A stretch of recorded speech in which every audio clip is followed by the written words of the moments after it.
امام نسائی رحمۃ اللہ علیہ جو سیاستہ میں ان کی کتاب شامل ہے اس کے صفحہ 158 پر ان دونوں روایتوں کو متروک قرار دے دیا گیا ہے جو امام بخاری پورے زور کے ساتھ لائے ہیں. یہ بات مانتے ہیں رب ریجان رکوع حساب پرور حسنین اور حضرت مالک بن حویرث کی روایت لائے ہیں جو امام بخاری بھی اپنی صحیح بخاری شریف میں لائے ہیں. اس کے بعد باب رب ریجان رکوع حضرت بن قبیر اور اس میں عبداللہ بن عمر کی روایت لائے ہیں جو امام بخاری رحمۃ اللہ تعالیٰ نے بھی لائے ہیں. تو بخاری کی دونوں پیش کردہ حدیثیں لکھنے کے بعد باب باندھتے ہیں باب ترک و ذالک کا اس رفع دین کے ترک کا بیان. اور پھر حضرت عبداللہ بن مسعود رضی اللہ تعالیٰ سے حدیث لائے ہیں. پھر عبداللہ بن مسعود نے فرمایا اذا اصلی بکم صلاۃ الا اخبرکم بصلاۃ رسول اللہ فقال فقام فرفع یدیہ ولمدت ثم لم يعد. یہ حضرت عبداللہ بن مسعود رضی اللہ تعالیٰ عنہ نے اس سند کے راوی سارے کوفی ہے جس سے پتہ چل رہا ہے کہ آپ نے کوفہ کی مسجد اعظم میں یہ نماز کا طریقہ دکھایا تھا کہ آؤ میں تمہیں اللہ کے نبی پاک صلی اللہ علیہ وسلم کی نماز کی خبر دوں. تو آپ نے صرف پہلی تکبیر کے وقت دونوں ہاتھ اٹھائے, اس کے بعد پوری نماز میں کہیں دونوں ہاتھ نہیں اٹھائے. یہ کوفہ وہ شہر نہیں تھا کہ جہاں عبداللہ بن مسعود کے علاوہ اور کوئی صحابی نہ پہنچا ہو جو نماز کے بارے میں بعد اللہ کوئی غلط بات سن کر خاموش بیٹھا رہے, بلکہ بعد نے تو 1500 صحابہ بیان فرمائے ہیں کہ جو کوفہ میں پہنچے تھے. اور نماز کوئی ایسی چیز نہیں جو عام مسلمانوں کی نگاہ سے چھپی ہوتی تھی, بلکہ 5 وقت مسلمان نماز پڑھتے تھے. اگر ان میں ایک یہ اگر حدیث خلاف سنت ہوتی اور اس میں کوئی سنت چھوڑی ہوتی تو یقین ان صحابہ اور تابعین میں غیر مقلدین کے مقابلے میں سنت کی محبت بہت زیادہ تھی اور سنت پر عمل کرنے کا جذبہ بہت زیادہ تھا. پھر یہ اہل کوفہ مکے اور مدینے سے کٹے ہوئے نہیں تھے. یہ یقین یہی عبداللہ بن مسعود کی سکھائی نماز مکے بھی جا کر پڑھتے تھے, مدینے بھی جا کر پڑھتے تھے. مکے اور مدینے والوں کا یہاں آنا جانا تھا, ان کا وہاں آنا جانا تھا, لیکن کوئی قیامت تک ثابت نہیں کر سکتا کہ اہل کوفہ عبداللہ بن مسعود کی سکھائی نماز جب مکہ مکرمہ میں جا کر پڑھتے تھے تو اہل مکہ اس نماز کو غلط قرار دیتے تھے یا اہل مدینہ اس نماز کو غلط قرار دیتے تھے. بلکہ علامہ ابن حجر مکی شافعی نے الخیرات الشان میں لکھا ہے کہ امام ابو حنیفہ رحمۃ اللہ تعالی علیہ جب وہاں جا کر نماز پڑھتے تو ابن جرائج جیسے اہل مکہ کے بڑے بڑے محدثین فرمایا کرتے تھے وہاں رہے نہ صلاۃ من ابی حنیفہ, ہم نے ابو حنیفہ سے زیادہ پیاری نماز کسی اور کی نہیں دیکھی. تو یہ نسائی شریف فقہ کی کتاب نہیں ہے, سیاستہ میں سے حدیث کی کتاب ہے, اور یہ حنفی بھی نہیں ہے, شافعی ہے. لیکن انہوں نے یہ بات واضح طور پر بیان فرما دی ہے کہ بخاری نے جو دونوں حدیثیں پوری میرے سے نقل کی ہے وہ عبداللہ بن مسعود کی حدیث سے متروک قرار پا گئی. اب جو حدیث روزانہ پکارتے ہیں اس بارے میں یہ بھی یاد رکھیں کہ صحیح مسلم شریف میں امام نووی رحمۃ اللہ علیہ نے مسلم کی شرح میں یہ قاعدہ بیان فرمایا ہے کہ محدثین کی کتابوں کو پڑھنے کے لیے اس قاعدے کا سمجھنا ضروری ہے. وہ حدیث اور فقہ کی کتاب میں ایک بہت عام فرق ہوتا ہے. محدثین ہر زمانے کی حدیثیں لے آتے ہیں, پہلے زمانے کی اور بعد والی کی, لیکن فقہا صرف آخری زمانے والی لاتے ہیں کیونکہ عوام کو پہلے زمانے کی روایات کا پتہ نہ بھی چلے تو ان کے دین میں کوئی نقصان نہیں ہوتا. اب جب محدثین ہر طرح کی حدیثیں لاتے ہیں تو اس میں ان کا قاعدہ کیا ہوتا ہے. امام مسلم رحمۃ اللہ علیہ صفحہ 156 جلد اول پر باب باندھتے ہیں باب الوضوء بما مسح النار. اس میں پہلے 12 کے قریب تقریباً ایسی احادیث لائے ہیں جس میں توضؤ بما مسح النار ہے کہ جو چیز آگ پر پکی ہو اس کے کھانے سے وضو ٹوٹ جاتا ہے, دوبارہ وضو کرنا چاہیے. اس کے بعد میں حضرت جابر نے ایک روایت لائے ہے کہ حضرت پاک صلی اللہ علیہ وسلم نے بری ہوئی بکری کا گوشت کھایا اور پھر وضو نہیں فرمایا, پہلے ہی مجھ سے نماز ادا فرما لی. اس پر امام نووی لکھتے ہیں باب الوضوء بما مسح النار ذکر مسلم رحمہ اللہ تعالی فی ھذا الباب الاحادیث الواردۃ بالوضوء بما مسح النار. امام مسلم رحمۃ اللہ علیہ نے اس باب میں پہلے وہ حدیثیں ذکر فرمائی ہے جن میں یہ ہے کہ آگ کی تکلیف کی استعمال کرنے سے وضو ٹوٹ جاتا ہے.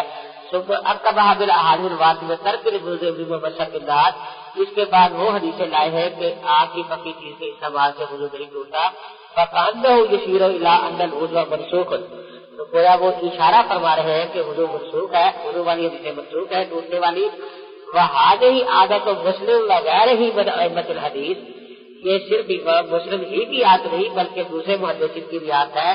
यज़कुरून अल अहादीस अल्लती यरौनहा मनसूखतुन सुम्मा युक़िबूनहा बिन्नासिख, वो पहले वो हदीसें बयान करते हैं जिनको वो मनसूख समझते हैं और फिर वो हदीसें ले आते हैं जिनको वो नासिख समझते हैं।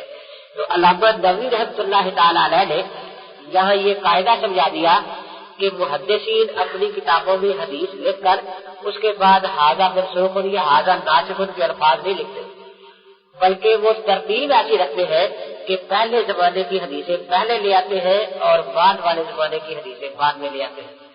तो एक तो इससे ये बात मालूम हुई, दूसरी ये बात भी समझ आई कि ये पता चलाना कि ये पहले की हदीस है ये बाद की, यकीनन उसी किताब से पता चलेगा जिसमें दोनों हदीसें होंगी।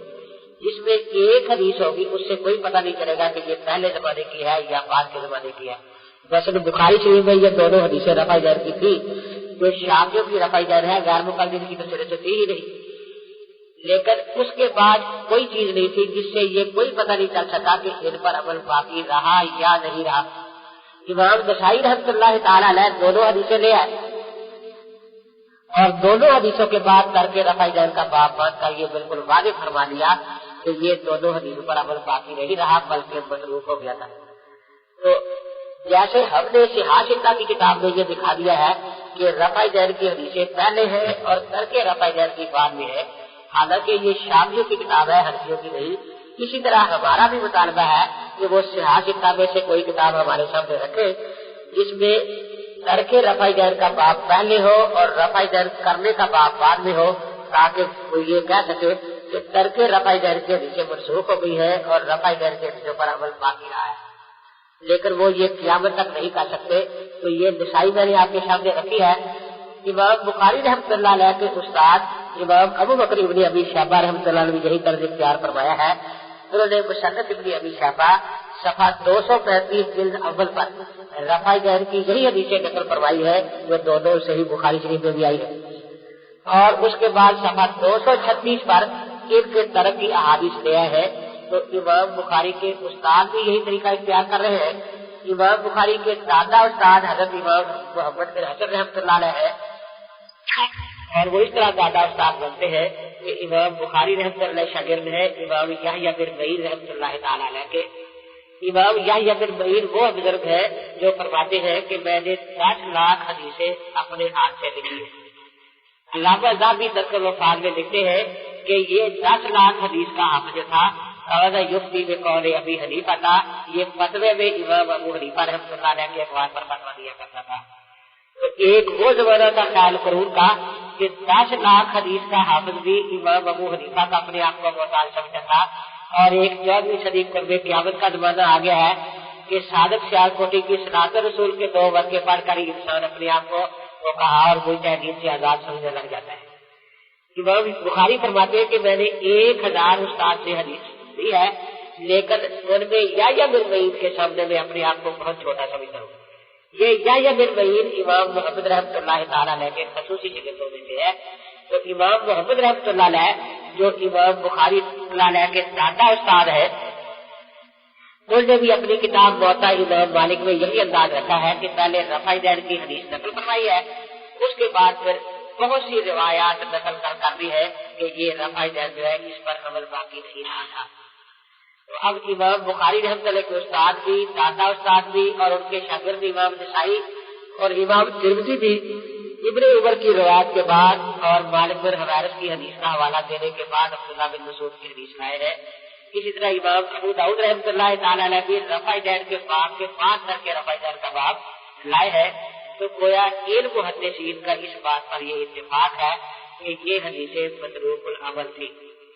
तो इससे ये बात वाज़ेह हो गई कि सिर्फ बुखारी शरीफ को देखकर मसले का फैसला मुश्किल हो जाएगा, क्योंकि इमाम बुखारी रहमतुल्लाह अलैह ने न तो ये वाज़ेह फरमाया है कि इन पर अमल जारी रहा और न ये वाज़ेह फरमाया कि इन पर अमल मतरूक हो गया। अलबत्ता उनके असातिज़ा ने और उनके तलामज़ा ने इस बात को वाज़ेह फरमा दिया है जो मुहद्दिस थे कि ये अहादीस मतरूकुल अमल है।